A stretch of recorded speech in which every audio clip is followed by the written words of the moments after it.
Boleh dipimpin itu doa.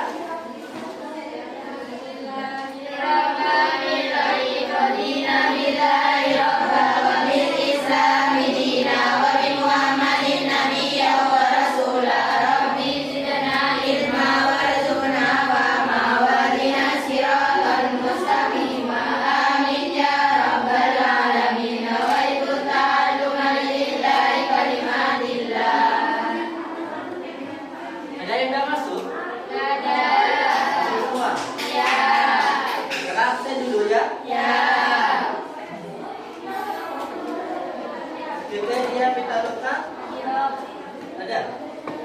Ambi? Kita. Wardadul Aziza? Nurin? Kanar Rosita? Baby?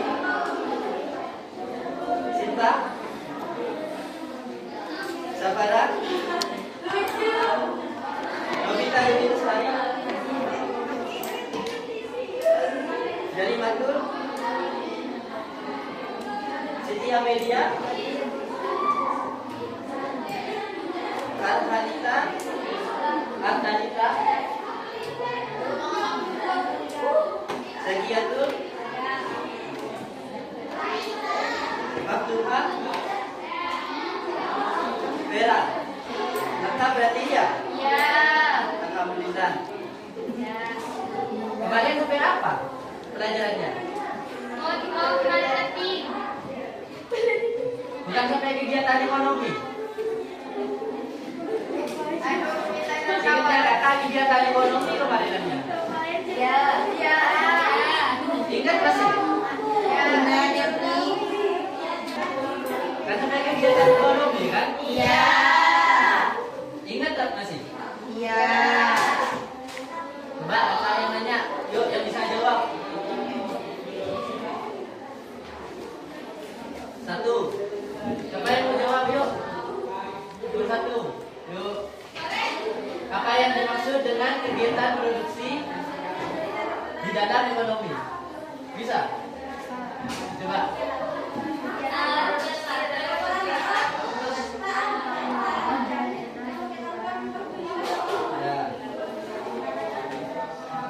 Coba lagi. Jelaskan apa itu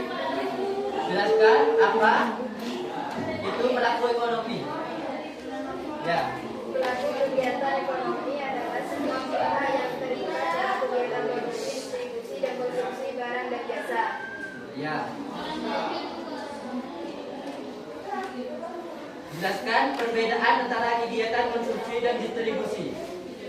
Ya. Konsumsi adalah kegiatan menggunakan barang atau jasa untuk memenuhi kebutuhan. Contohnya membeli makanan, menggunakan listrik. Distribusi adalah kegiatan menyalurkan barang atau jasa dari produsen ke konsumen. Contoh pengiriman dari pabrik ke toko, penjualan barang di pasar. Kalau konsumsi itu ya untuk memenuhi kebutuhan sehari-hari. Seperti kalian membeli makanan itu kan memenuhi kebutuhan sehari-hari kalian kan? Sedangkan listrik ya, contohnya kayak listrik kan dipakai untuk sehari-hari. Sekarang ya, kakak akan menjelaskan tentang pemetaan dan penawaran pasar.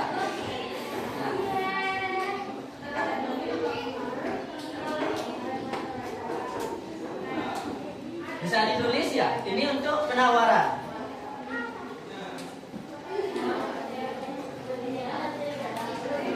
Penawaran adalah jumlah keseluruhan barang dan jasa yang ditawarkan atau ingin dijual oleh produsen di pasar dengan harga tertentu. Dengan harga tertentu ini dalam tidak berskala waktu yang panjang. Itu harus ditentukan. Penawaran adalah jumlah keseluruhan barang dan jasa yang ditawarkan atau ingin dijual oleh produsen. Tahu apa produsen? Apa?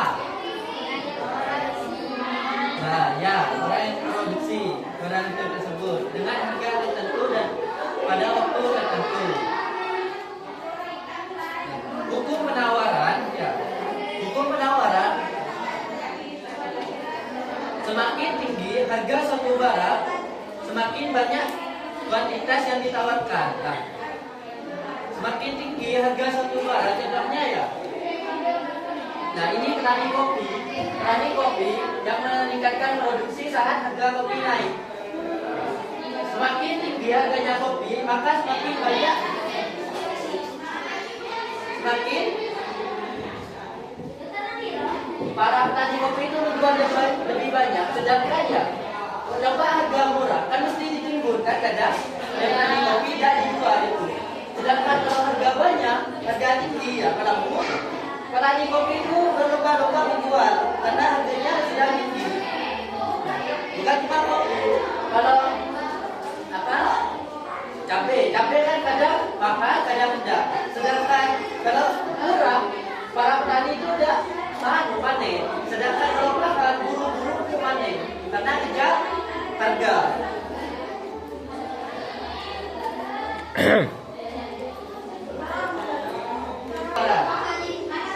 Makanan melalui penawaran harga barang itu sendiri. Harga barang itu sendiri ya.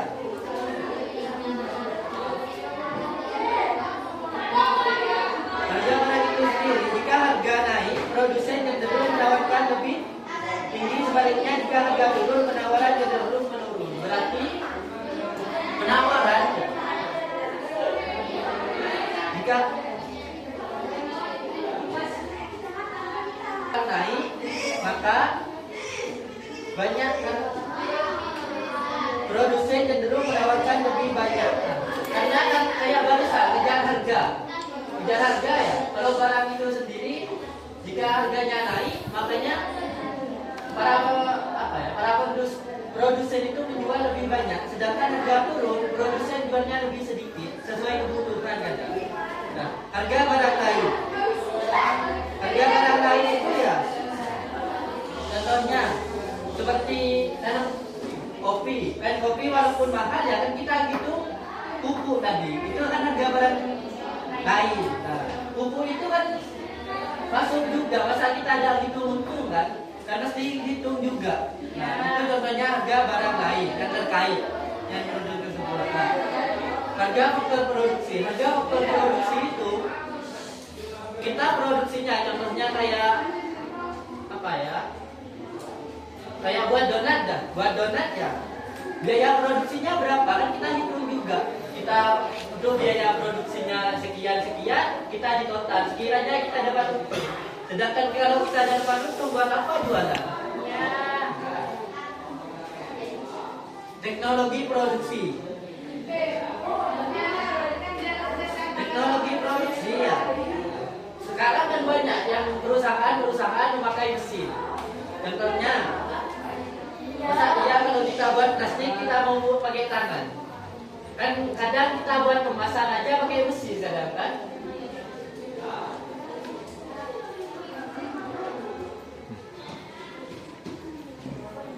Dihitung juga teknologi produksinya. Teknologi produksinya itu mesinnya itu kan biaya mesin ya. Kan kadang kan ada biaya listrik itu biaya teknologi. Jumlah pedagang atau penjual. Jumlah pedagang ya kita lihat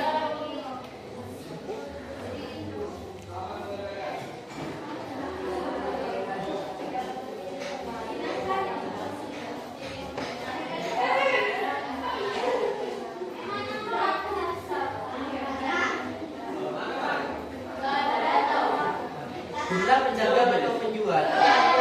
Jumlah penjualnya semakin banyak produsen yang memasuki pasar, semakin tinggi penawaran. Secara keseluruhan sebaliknya, jika produsen keluar dari pasar, penawaran akan menurun. Nah, jika ya penjualnya banyak ya, kan kita banyak pesaing juga kan. Jadinya kita lihat pesaing juga. Contohnya ya, kalau pesaing kita jual 50, sedangkan kita jual 100, lebih laku yang mana? Yang 50 kan jumlah pedagang atau penjualnya.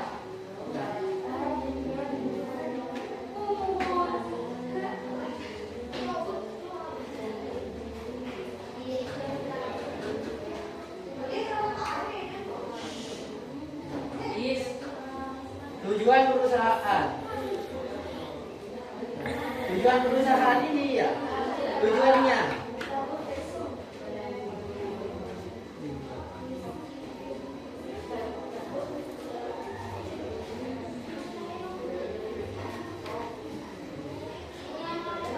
Tujuan perusahaan ini, tujuannya perusahaan ini ya mau jual kemana?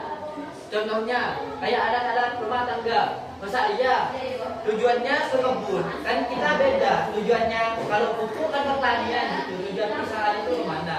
Sedangkan kalau kebijakan pemerintah, nah, sangat mempengaruhi karena kebijakan pemerintah kadang tergantung pajak. Contohnya rokok. Rokok aja kan pajaknya besar. Nah itu juga diatur juga. Gitu labanya. Kayak rokok kan banyak kan sekarang, tapi banyak juga yang ilegal. Nah, kalau ilegal itu bisa dipenjara. Nah, permintaan adalah jumlah barang atau jasa yang diinginkan dan mampu dibeli oleh konsumen pada berbagai tingkat harga dalam jangka waktu tertentu dengan menganggap faktor yang mempengaruhi konstan atau tetap. Nah, permintaan ya barang atau jasa yang mampu dibeli oleh konsumen. Sedangkan pada tingkat harga dalam jangka waktu tertentu kan. Sekarang kalau murah kita berlomba-lomba untuk membeli kan. Sedangkan kalau mahal kita gimana ya?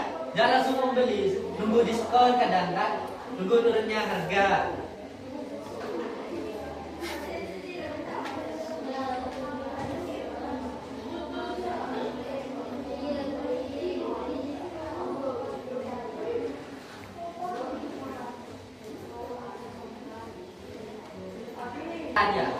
Hukum permintaan penjelasan tentang semakin rendah harga satu barang semakin banyak kuantitas yang diminta. Harga kalau semakin turun ya banyak yang berlomba-lomba untuk membeli. Ini contoh kasusnya ya, penjualan tiket konser yang meningkat saat ada diskon. Bukan cuma tentang tiket konser, baju aja kalau diskon ya banyak yang mau beli. Sedangkan kalau makan orang sih gimana ya, ada efek beli. Saya pikir harganya, sedangkan kalau diskon kan enak.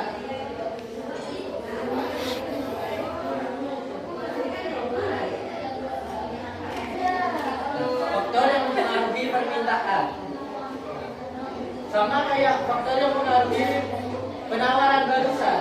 Satu, harga barang lain. Harga barang lain ya. Jika barang naik ya, permintaan terhadap barang tersebut akan turun dan sebaliknya ini adalah prinsip dasar dalam ekonomi. Jumlah harga barang lain, contohnya kayak barisan, kayak pupuk ya. Kalau pupuk semakin murah, kan semakin murah juga harga satu barang itu. Sedangkan jika pupuk itu mahal, makin mahal juga harga barang itu tersebut. Karena kita hitung laba. Kedua, pendapatan atau penghasilan konsumen. Pendapatan atau penghasilan konsumen dapat mempengaruhi permintaan. Contohnya, pendapatan ya, kita jika lihat di kota, pendapatannya seperti 5 juta, 6 juta, 7 juta ke atas. Sedangkan kalau kita lihat pendapatan di desa, pendapatannya hanya 2 juta, 2 juta setengah, itu pun 1 juta itu ada kalau ke desa. Nah, kita lihat, kita jual produk apa ya, sekiranya itu mampu untuk dibeli oleh para konsumen tersebut, sekiranya mampu. Sedangkan kalau di kota, jika kita menjual harga 50.000 itu murah. Sedangkan kalau di desa 50.000 itu ya, kalau mau dapat itu setengah hari kadang. Nah, itu bedanya. Perilaku konsumen dan selera konsumen lah. Selera konsumen ini ya penting untuk mengaruhi permintaan. Karena ya seleranya orang itu kan beda-beda. Apalagi sekarang mengikuti zaman. Kayak baju tahun 2020 dari tahun sekarang trennya beda. Nah, kita lihat trending yang sekarang, mana yang lebih di selera masyarakat itu yang kita targetkan. Jumlah penduduk lah. Jumlah penduduk ini ya, kita lihat jumlah penduduknya. Karena jika kita lihat bedanya kalau pasar kecil sama pasar besar ya. Contohnya sini, pasar Simbolan sama pasar Tanjung. Lebih ramean mana? Pasar Tanjung lah. Karena di sana situnya kota kan, banyak yang orang mau belanja ke sana, jumlah penduduknya lebih banyak. Nah, sedangkan kalau di desa, jumlah penduduknya kan lebih sedikit. Nah, kembali lagi kan juga ke penghasilan konsumennya, sedangkan di kota penghasilannya lumayan banyak kan. Nah, sedangkan di sini kalau udah butuh udah ke pasar kadang. Nah, ketersediaan dan harga barang, jenis pengganti dan penetapan. Ketersediaan dan harga barang.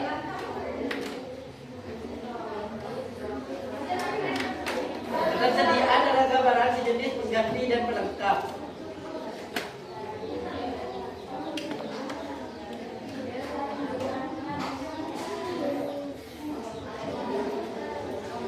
Ketersediaan dan harga sejenis pengganti dan pelengkap. Ini contohnya ya kayak ya, ketersediaan dan harga sejenis pengganti dan pelengkap itu ya, contohnya kayak mobil. Sedangkan kalau bensin, harga bensin naik ya, tapi kemungkinan permintaan terhadap mobil itu menurun. Contohnya sepeda motor. Kalau sepeda motor bensinnya langka, masa iya kita mau pakai sepeda dan bensinnya langka? Nah, kayak kemarin di Uber kan krisis BBM kan, orang banyak yang pakai sepeda kadang, pakai angkutan umum kayak kereta gitu kan, karena menghemat bensin. Jadinya sepeda itu kalau udah ada bensinnya kan tidak berguna. Nah itu barang pelengkap. Contohnya perkiraan harga di masa depan. Perkiraan harga di masa depan ya, contohnya kita kira-kira seperti harga kopi sekarang ini perkiraan kan. Nah, contohnya seperti emas dah. Emas kan semakin lama semakin mahal. Nah, perkiraannya 10 tahun ke depan itu harganya naik apa enggak? Itu diperkirakan dulu dari sekarang. Karena ya kalau kita mau timbun suatu barang, contohnya seperti kita investasi emas. Investasi emas ya, kita beli emas, kita mau jual tahun berapa, kita harus tahu harganya dulu, mau naik berapa, setiap tahunnya naik berapa gitu. Nah, terusnya banyaknya kebutuhan konsumen. Nah, banyaknya kebutuhan konsumen ini ya kayak bahan pokok seperti beras gitu kan. Kan kebutuhan konsumen. Kita lihat konsumen butuh berapa, semakin butuh konsumen, maka kita harus produksi semakin banyak.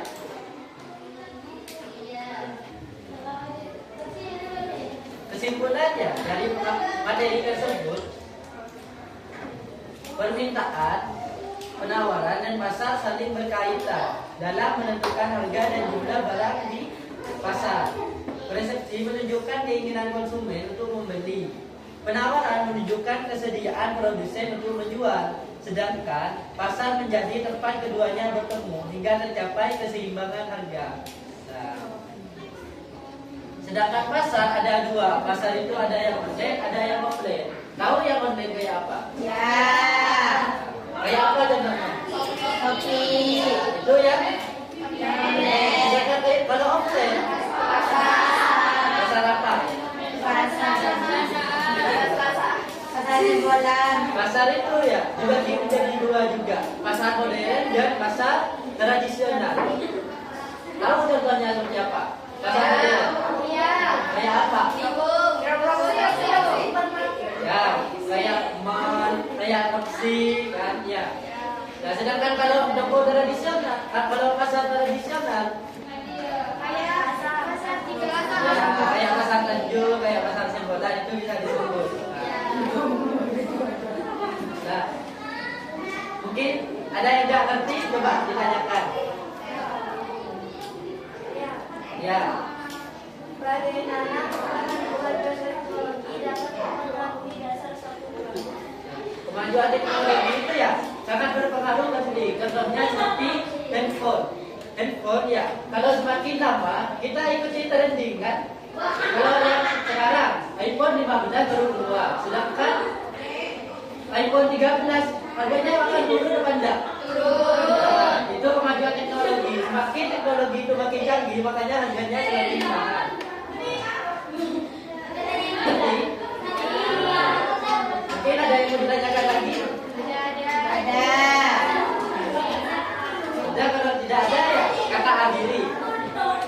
Mari kita tutup dengan doa bersama-sama.